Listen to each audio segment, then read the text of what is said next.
Rookie minicamp is in the books and the questions are rolling in. Sarah Ellison is stepping in for Garrett Downing. So we kick it off for this week's edition of Ravens Mailbag. First question is from B. Moore Ravens 2018, and the question is, what are the chances that the Ravens keep 3 quarterbacks this season? I think the chances are actually pretty good. Now, historically speaking, they're not very good. No. The Ravens have not kept 3 quarterbacks, only limited it to 2 almost every single year since Joe Flacco has been here. Right. Now this year, I think it's a different kind of situation. Your backup is Lamar Jackson, obviously, and then RGIII was the guy who the Ravens intended to have the backup before they went up and got the first-round quarterback.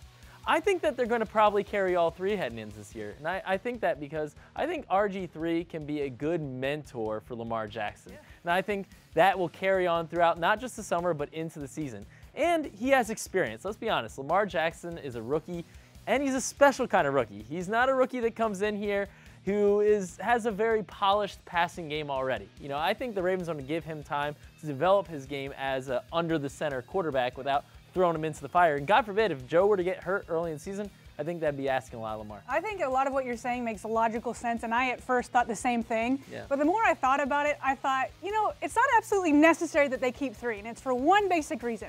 Lamar Jackson will be the best backup quarterback that Joe Flacco's had since Tyrod Taylor left. Yeah. Am I right?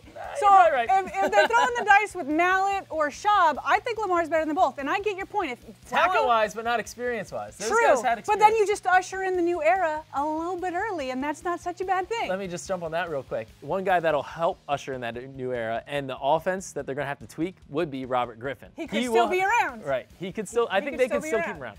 The next question: can Joe Flacco stop pouting about drafting a quarterback and step up his game to keep that starting job? Strong words there. Those are some strong words. So let me ask you this. Has Joe Flacco said a single word about the draft? No. So to say that it's pouting is going a little bit far in my mind. And I've written a lot about this in Late for Work the last couple of weeks, really. And my basic point is this. Joe Flacco has been the consummate pro, always, in tough times and good times. Yep. He's always been a pro. He's never said anything crazy, even if he's upset. You don't even know if he's upset. So I feel like because he hasn't said a word yet, I know it doesn't fit our timetable in this world that we live in social media. We all want information now. Instant reaction.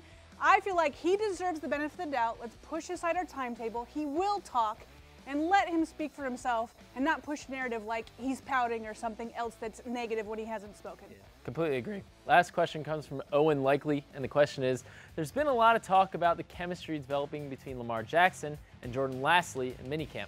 Which rookie do you think will have the best chemistry with Joe Flacco? That's a good question because Joe's going to be the one throwing the ball in 2018.